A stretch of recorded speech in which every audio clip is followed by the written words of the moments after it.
Fischsommer, Prominenzsommer, Spaßhammer. Ob Sabrina Straubitz oder Lothar Matthäus, die Wiesenpremiere 2002 wollte sich keiner von der Bussi-Bussi-Gesellschaft entgehen lassen. Punkt 12. Gladiator Ralf Möller hat mit 4 Schlägen den Zapfhahn im Bierfass versenkt. Auftakt für 16 Tage sinnloses Besäufnis, grenzenlosen Spaß und maßlosen Unsinn. Eins bleibt dabei völlig auf der Strecke: die gute alte Tradition. Ein Fall für Josef Ecker. Ein Mann, eine Mission. Josef Ecker hat sie: die Lizenz zum Jodeln. Und seine Mission ist es, urbayerische Traditionen dem gemeinen Wiesenbesucher wieder nahezubringen.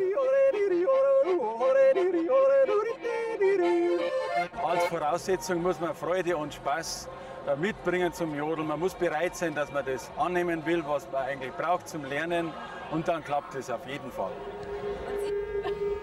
Aller Anfang ist schwer, vor allem bei so vielen Jos und Hülüs. Noch besser klappt's mit prominenter Unterstützung. Hier sind 2, die sie ebenfalls haben: die Lizenz zum Jodeln. Marianne und Michael, die wirklich wahren Vertreter der Volksmusik. Das kann ja jeder gerne lernen. So schwer ist es gar nicht. Aber ein bisschen Talent. Auf geht's ins VIP-Zelt Hippodrom. Wird Josef Ecker auch bei den Promis seine Mission erfüllen können? Wir haben hier einen professionellen Jodellehrer, das ist der Herr Ecker.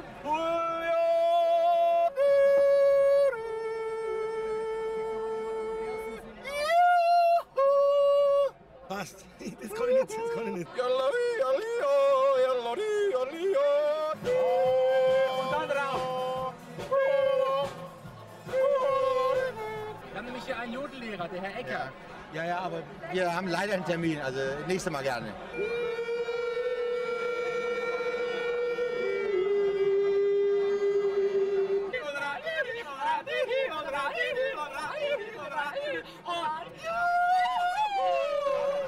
Nur peinlich oder lustig? So mancher Promi hält da lieber entsprechenden Sicherheitsabstand.